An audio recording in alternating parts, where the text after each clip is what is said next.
was it that made you say, man, it's time to come back? Well, I felt it in the air the whole time that I was out there.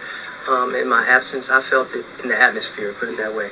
I mean, I felt it not just down here, but in the whole universe. It was calling me. The voice of God was speaking to me and saying, son, get up, rise, and do what you're supposed to do. And I said, but I'm hooked on these drugs, Lord. How am I going to do it? You know? And he said, don't worry, I got you. I had no idea he was going to send me to prison for 13 months, but it saved me. You know, I told people while I was in prison, I said, y'all may be locked up, but I've been rescued.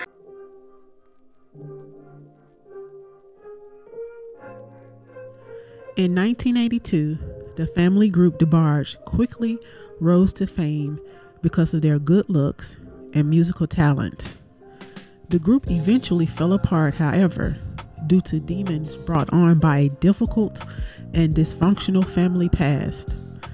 The group vanished in the middle of the 1980s, almost as fast as it had emerged.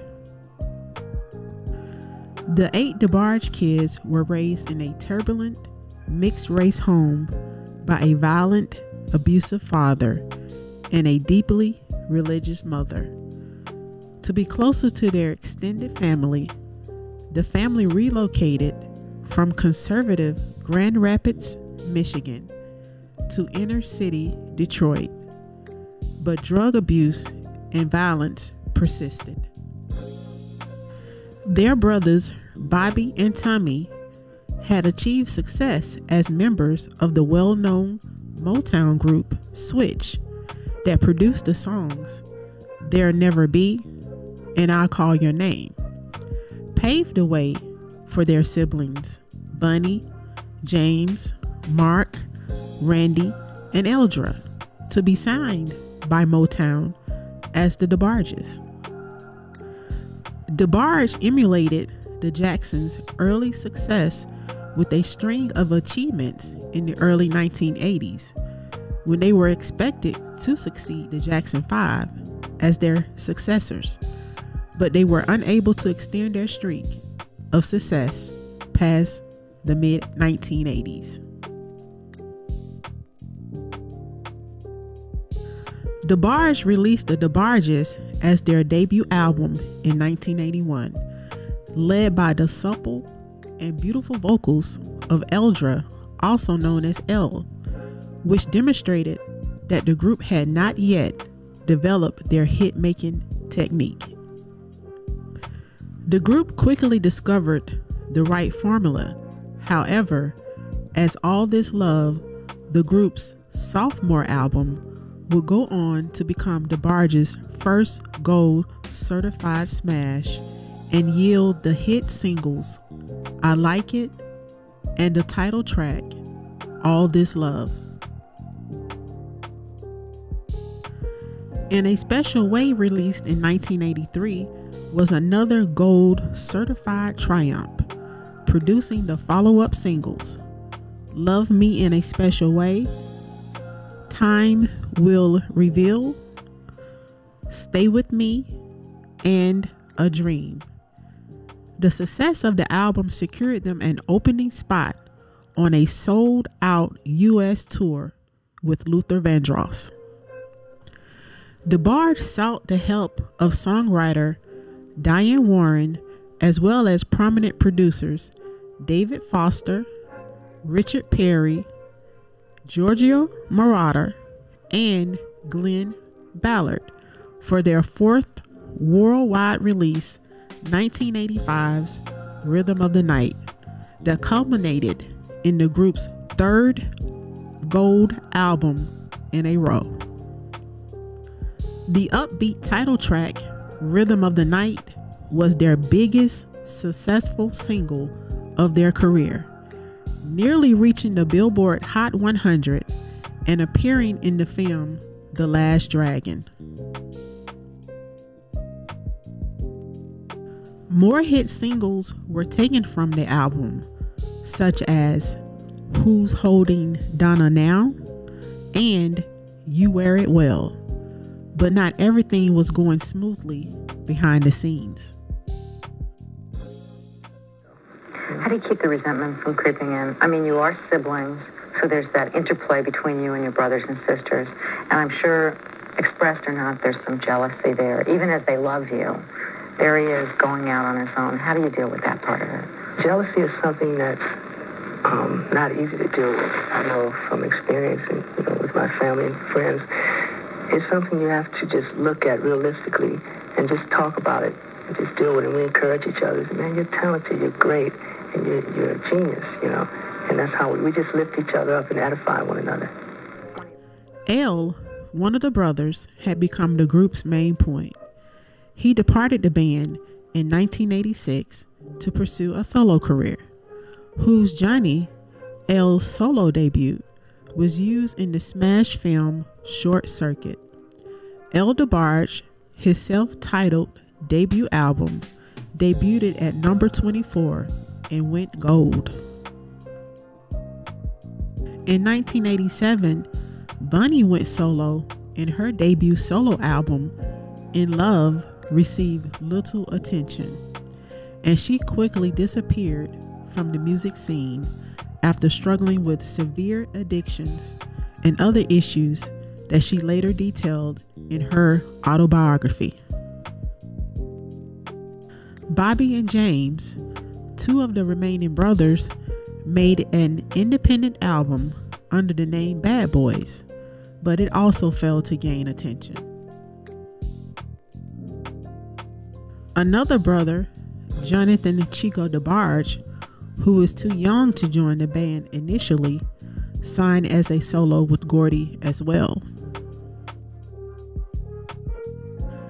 Bobby and his brother Chico were detained for trafficking drugs in 1988. Bobby died of AIDS when they were both in prison. The rest of the group went into professional limbo. In 1990, L made a comeback with Al B. Shore, James Ingram, and Barry White on Quincy Jones' The Secret Garden. The song went gold, topping the R&B chart, and peaked at number 31 on the pop chart. L. Debarge, you just performed for us a couple of minutes ago, was smoking too, man. Thanks, man. You haven't lost a thing through the years.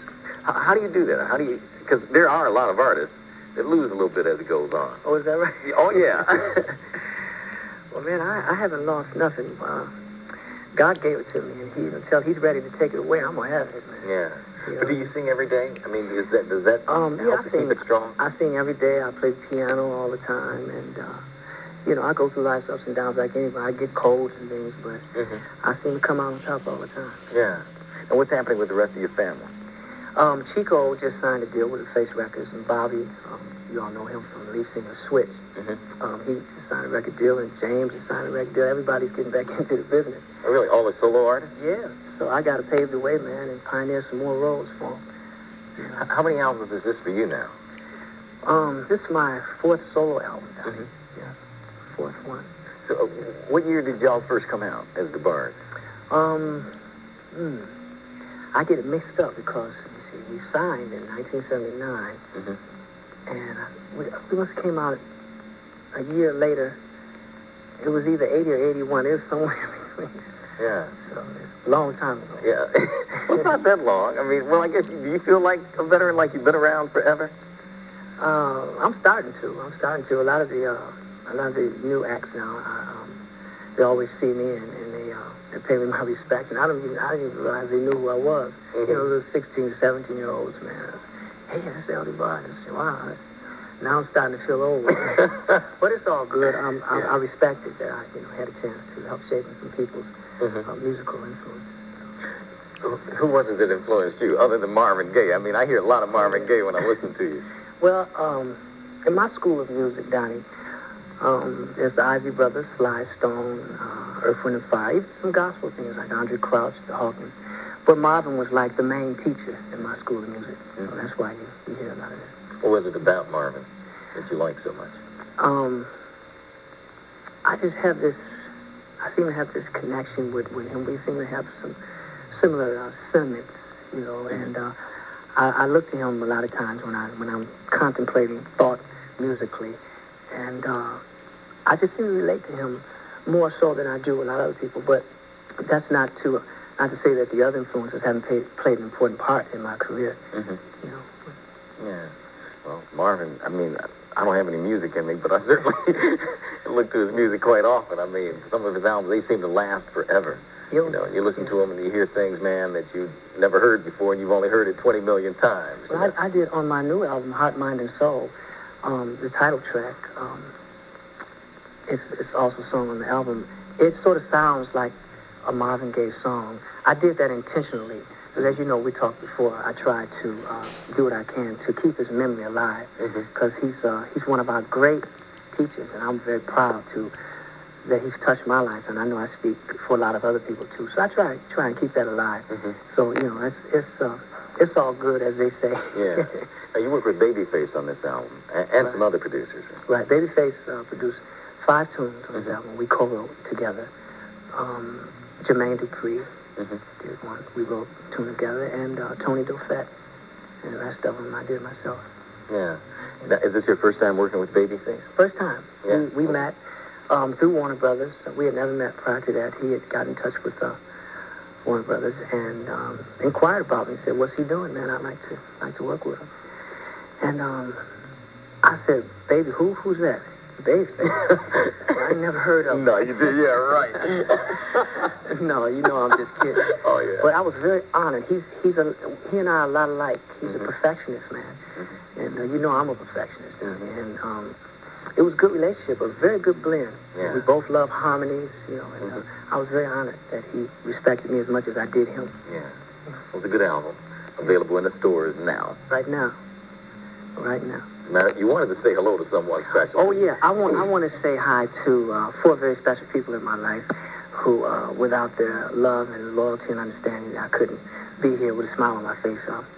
My wife, Tracy, my son, Joshua, my son, Lil Al, my daughter, Drees. This business takes me away from them so much, I hardly ever get a chance to spend time with them. So, yeah. hi, y'all. All right. That was cool. Good luck to you, man, with the new album. All right. Continued success. Unfortunately, the subsequent move to Warner Brothers did not help L's solo career. L's 3 subsequent albums, Gemini, In the Storm, and Heart, Mind, and Soul, did not achieve the same level of success as his first self-titled album, El Debarge.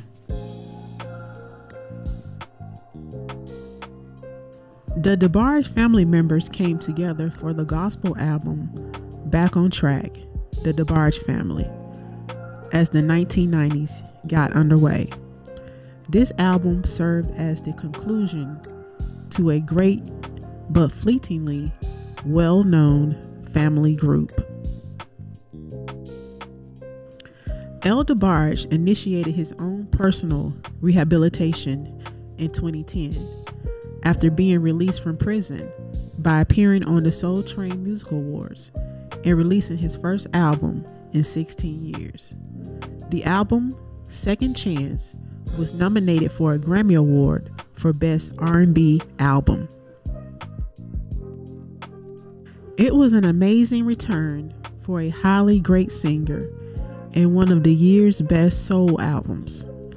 Following its release, he signed up for a tour with Kim and Ledisi, but he had to cancel the tour due to re-entering in drug rehab. His many supporters hoped he'd return for another shot, but L was arrested in March 2012 for narcotics possession with intent to sell, causing yet another big disappointment. He was never convicted, but long-standing fans remain concerned about the much anticipated rehabilitation of a troubled musical legend. Their brother Tommy Debarge of the R&B band Switch died at the age of 64 on October 2nd, 2021. The Debarge family ultimately failed to achieve the long-lasting success that their outstanding talents deserve because of self-destructive behaviors that were caused by a traumatic past that they were unable to leave behind. Nevertheless, despite having only 3 years of recorded music to their credit, Debarge is still regarded as a soul music legendary family. And 2 decades after their debut, other artists frequently cover their songs. We talk about all your success, and that's clear, but with that came definite heartbreak. I mean, there's 20 years of drug addiction, several arrests. There were two years in prison. How are you now? You know, it hurt me that I broke the hearts of my fans and my mother and my children and all the people that love me when I decided to pick up a crack pipe. And I had this crazy idea, let me try it. I'll only do it once. I won't be like everybody else. It didn't work. And it took me 22 years to untry it. But this wonderful second chance that God has gave me, the reason I'm here today is because of the grace of God and my mother's prayers. Don't forget to comment below, like, share, and subscribe to our channel. Thank you for watching.